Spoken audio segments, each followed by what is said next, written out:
आज मैं आपको जो कहानी सुनाने वाला हूँ, ये कहानी हर एक उस बेरोजगार नौजवान की है जिसे बात बात पर सुनाया जाता है। ये कहानी हर एक उस माँ बाप की है जो चाहते हैं कि उनके बच्चे जीवन में कुछ बने, जिंदगी में सेट हो जाएं। ये कहानी हर एक उस आदमी की है जिसे जिंदगी में धोखा मिला है, जिसके अपने उसके अपने नहीं हुए हैं। ये कहानी हर एक उस आदमी की है जो चाहता है जिंदगी में कुछ करना, कुछ बनना। ये कहानी उस आदमी की भी है जो अपने आप को जानना चाहता है। ये कहानी मेरी है, ये कहानी आपकी है, ये कहानी गोपाल की है। गोपाल जो एक छोटे से गांव में रहता था, उसके छोटे छोटे सपने थे। स्कूल गया, कॉलेज गया, अच्छे से पढ़ाई पूरी की, पूरी मेहनत लगन के साथ अपनी एजुकेशन पूरी की। लेकिन किस्मत देखिए, जैसे ही वो कोई जॉब का ट्राई करता, उसे जॉब मिलती ही नहीं। कोई अपना काम खोलने का सोचता तो इतनी इन्वेस्टमेंट नहीं थी उसके पास। अपने माता पिता से पैसा मांगता तो माँ बाप कहते कि जो पैसा उन्होंने जोड़ा हुआ है वो उनके बुढ़ापे का सहारा है, वो इस पैसे से अपने बुढ़ापे में अच्छे से जिएंगे। पाल को कोई भी ढंग से नहीं बुलाता, पूरे गांव में उसे निकम्मा कहते। साल 2 साल गुजरे, गोपाल को कोई काम नहीं मिला। गोपाल पूरी तरह निराश हो चुका था। गोपाल को लगता कि उसका जन्म तो ऐसे ही हुआ है, वो जिंदगी में कुछ शायद कर ही नहीं पाएगा। हर समय गोपाल निराश रहता, घर पर ही ज्यादा समय बिताता। अगर बाहर जाता तो लोगों की बातें सुननी पड़ती, घर पर भी माँ बाप की बातें सुननी पड़ती। माँ बाप कहते, गोपाल जाओ कोई काम ढूंढो, क्या तुम यहाँ पर खटिया को तोड़ते रहते हो। गोपाल के मन में आत्महत्या तक के विचार आते। वो सोचता कि शायद वो मर जाए तो पूरी की पूरी प्रॉब्लम्स ही सॉल्व हो जाएं।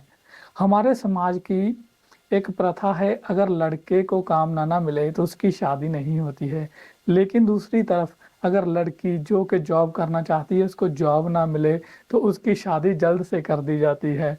ये भी हमारे समाज की विडंबना है। अगर लड़के को काम नहीं मिलता तो लड़का बेचारा कंवारा ही रहता है। एक बार की बात है कि गोपाल के गांव में एक संत आए। वो संत बहुत ही अच्छे प्रवचन देते। सब लोग कहते कि बहुत ही अच्छे संत हैं, बहुत ही नॉलेज है उनको। लोगों ने गोपाल को भी सजेस्ट किया कि जाओ तुम उस संत के पास जाओ, शायद तुम्हारा भी कल्याण हो जाए। गोपाल उनकी बात मानकर उनकी संगत में चला गया और एक कोने में जाकर बैठ गया। संतों की निगाह गोपाल पर पड़ी और गोपाल की निगाह संतों पर। तो जो बाबा गोपाल के गांव में आए थे, जैसे ही उन्होंने गोपाल को देखा तो वो बाबा जल्दी समझ गए कि ये बच्चा चिंतित है।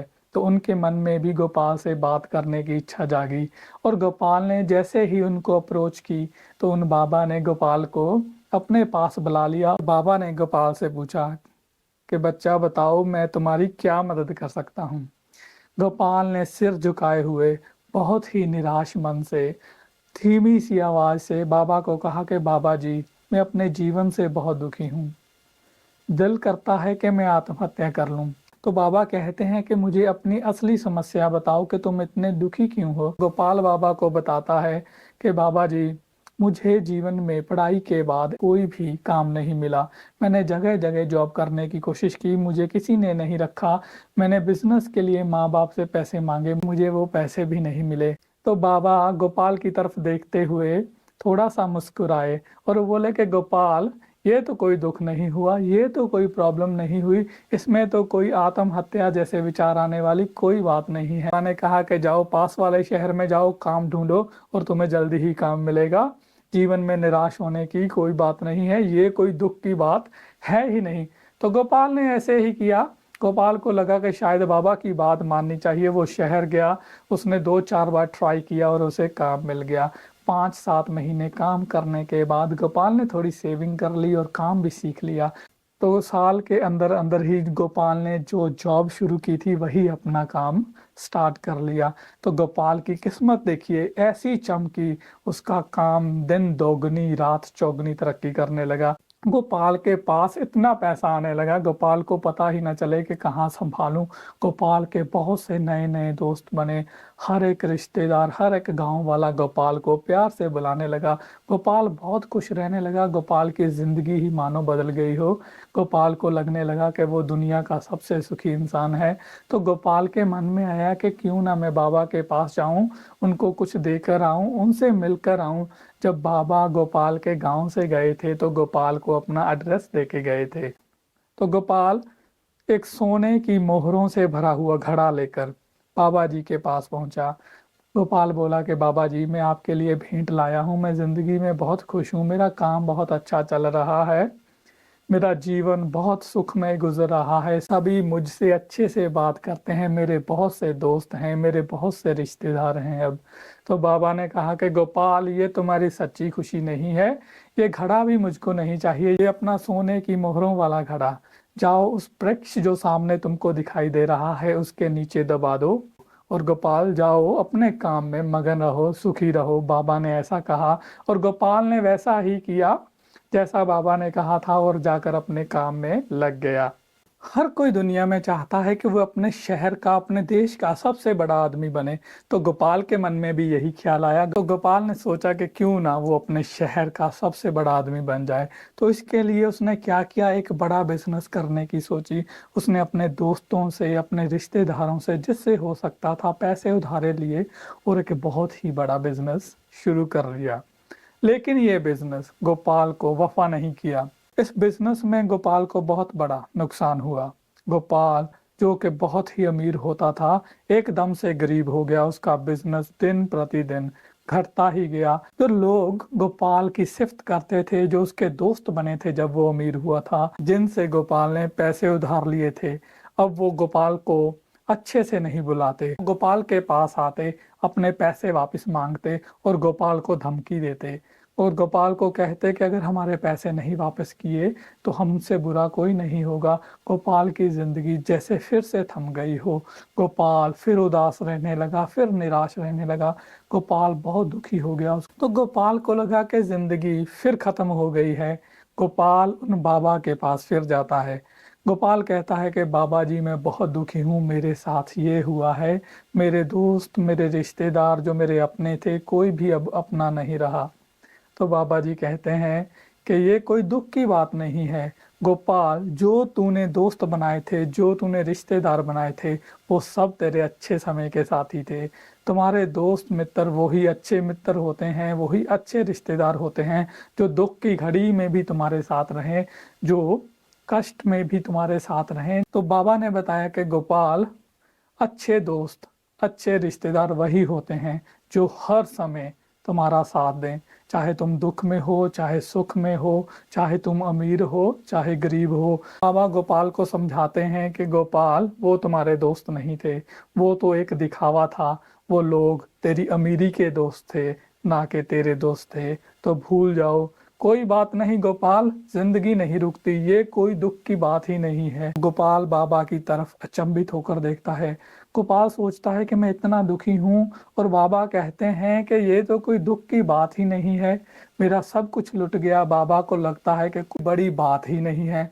तो बाबा कहते हैं कि गोपाल, जो तूने मुझे सोने की मोहरों का घड़ा दिया था, वो उसी वृक्ष के नीचे अभी भी दबा हुआ है। जाओ वो निकालो और दोबारा से दूसरे शहर में काम शुरू करो, और जो जो गलतियां तूने जिंदगी में की हैं, जो जो तूने सीखा है। बाबा ने कहा कि गोपाल, जो तुम नया काम शुरू करने जा रहे हो, अपनी पुरानी गलतियों को मत दोहराना और आगे ही बढ़ना, तो तुम्हारा फ्यूचर जो है, तुम्हारा भविष्य जो है, अच्छा ही होगा। तो गोपाल ने फिर बाबा की बात मानी, दूसरे शहर में चला गया, फिर से जिंदगी शुरू की। फिर से गोपाल सक्सेसफुल बिजनेसमैन बन गया। उसने पुरानी गलतियों को नहीं दोहराया, उसने जिस जिसका पैसा देना था पाई पाई लौटा दी और अपने बिजनेस में जितना उसने चलाया था उसी में संतुष्ट रहने लगा, खुशी से जिंदगी बिताने लगा।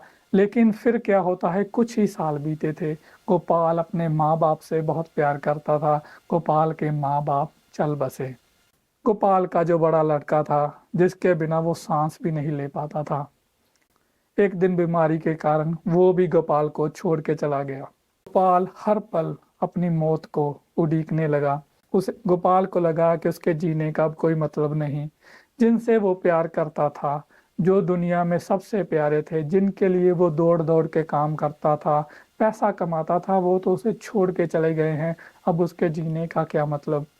ये सोचते-सोचते गोपाल फिर बाबा के पास पहुँच जाता है। बाबा गोपाल को देखकर फिर खुश होते हैं और गोपाल बताता है कि कैसे गोपाल के अपने उसको छोड़कर बहुत दूर चले गए हैं और कभी वापस नहीं आएंगे। बाबा गोपाल को फिर समझाते हैं कि तेरा दुख गोपाल कोई दुख ही नहीं है, तुम तो व्यर्थ ही दुखी हो रहे हो। गोपाल, इस दम का कोई भरोसा नहीं है, हो सकता है कि अगले ही दम मैं मर जाऊं, हो सकता है कि तुम घर ना पहुंचो, तुम इस दुनिया को छोड़ के चले जाओ, मौत ही असल सच्चाई है। गोपाल जो इस दुनिया में आया है उसे जाना तो होगा ही, चाहे वो कोई भी हो, कोई भी इस दुनिया में अमर नहीं है, हर एक को जाना पड़ता है। तो जितना जल्दी तुम इस बात को स्वीकार कर लोगे उतना ही तुम्हारे लिए अच्छा है। बाबा की बातों को सुनकर गोपाल के मन में थोड़ा सा धीरज आता है। गोपाल के मन में फिर से जीने की इच्छा जागती है। गोपाल फिर जाता है और अपनी जिंदगी में मगन हो जाता है। गोपाल वापिस आकर फिर अपनी पुरानी जिंदगी में बिजी हो जाता है। बहुत से साल गुजर जाते हैं। गोपाल अब बूढ़ा हो गया है। गोपाल को बहुत से सवाल अब सताते हैं। गोपाल के पास पैसा है, बीवी है, बच्चे हैं, लेकिन मन में अंदर एक दुख है। गोपाल के मन में बहुत से सवाल उठते हैं अब।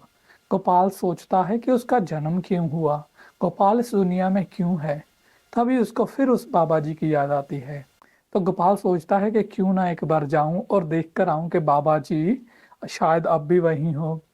तो गोपाल वहीं बाबा की कुटिया में जाता है। बाबा जो अब बहुत बूढ़े हो चुके हैं, लेकिन वो दूर से ही गोपाल को पहचान लेते हैं और कहते हैं कि गोपाल आओ, मुझे पता था गोपाल कि तुम आओगे और बहुत से सवालों के साथ आओगे। गोपाल बोला कि बाबा जी, मेरे पास बहुत धन्य धान्य है, अच्छा परिवार है, मेरे अच्छे बच्चे हैं, सब ठीक है, लेकिन मन में बहुत से सवाल हैं। गोपाल कहता है कि बाबा जी, मेरे दिल में एक तूफान उठा हुआ है। गोपाल की तरफ हंस कर देखते हैं और पूछते हैं कि गोपाल बताओ कौन से सवाल हैं। गोपाल कहता है कि मैं हमेशा सोचता रहता हूँ बाबा जी, मेरा जन्म इस धरती पर क्यों हुआ, मेरा जिंदगी का क्या मकसद है, मैं इस धरती पर क्यों आया हूँ और मुझे वापस कहाँ जाना है। तो बाबा हंसते हैं और कहते हैं कि तुझे अब असली दुख लगा है। बाबा जी कहते हैं कि गोपाल, जो पहले वाले दुख थे वो कोई भी असली दुख नहीं था, जो अब पीड़ा तेरे मन में है यही असली पीड़ा है, इसी को मैं असली दुख मानता हूँ। हर एक इंसान का यही मकसद है, उसे जानना होगा कि वो इस दुनिया में क्यों आया है, उसकी जिंदगी का क्या पर्पस है और वो क्यों जिए जा रहा है। बाबा कहते हैं कि गोपाल, तुझे ये बात पता लगते लगते तेरी पूरी उम्र बीत गई। गोपाल, हर एक मनुष्य को पता होना चाहिए कि उसकी जिंदगी का असली मकसद क्या है। गोपाल, आज से मैं तुमको बताता हूँ कि तूने कैसे जीना है। आज मैं तुम्हें बताता हूँ कि कैसे तुम अपने जीवन को सार्थक बना सकते हो। पहले जो भी तुम दुख लाए थे, चाहे वो काम से रिलेटेड था, चाहे वो परिवार से रिलेटेड था या तुम्हारे दोस्तों से रिलेटेड था, वो जिंदगी के असली दुख नहीं थे। लेकिन जो असली पीड़ा तुम आज लाए हो उसके बारे में मैं तुमसे जरूर बात करूंगा। गोपाल, मनुष्य का असली जीवन है अच्छे काम करना, खुद के साथ समय बिताना। गोपाल, जितना हो सके खुद के साथ समय बिताओ। तुम्हारा खुद से अच्छा कोई मित्र नहीं है, तुम्हारा खुद से अच्छा कोई भी साथी नहीं है। अपने साथ समय बिताओ। सुबह से लेकर शाम तक जो भी करते हो सार्थक रहकर करो। गोपाल, तुम्हें पता होना चाहिए जो भी तुम्हारे इर्द गिर्द घटित हो रहा है तुम उसके प्रति जागरूक होने चाहिए। गोपाल, अपने जीवन में आज से ये साध लो कि तुम जानबूझकर किसी को दुख नहीं पहुंचाओगे, हर किसी की जितनी हो सकेगी मदद करोगे। हर रोज शाम को गोपाल एक काम करना, पूरे दिन का ब्यौरा याद करना और देखना कि कहीं कोई तुमसे गलती तो नहीं हो गई, कहीं तुमसे किसी का दिल तो नहीं दुख गया। अगर दुख गया है तो वो दोबारा गलती मत करना, उस गलती का पश्चाताप भी करना। तो बाबा कहते हैं कि गोपाल, जिसकी भी तुम मदद कर सकते हो, जितनी भी कर सकते हो, आज से मदद करना। गोपाल, तुम्हारा सबसे ज्यादा भरोसा तुम पर होना चाहिए।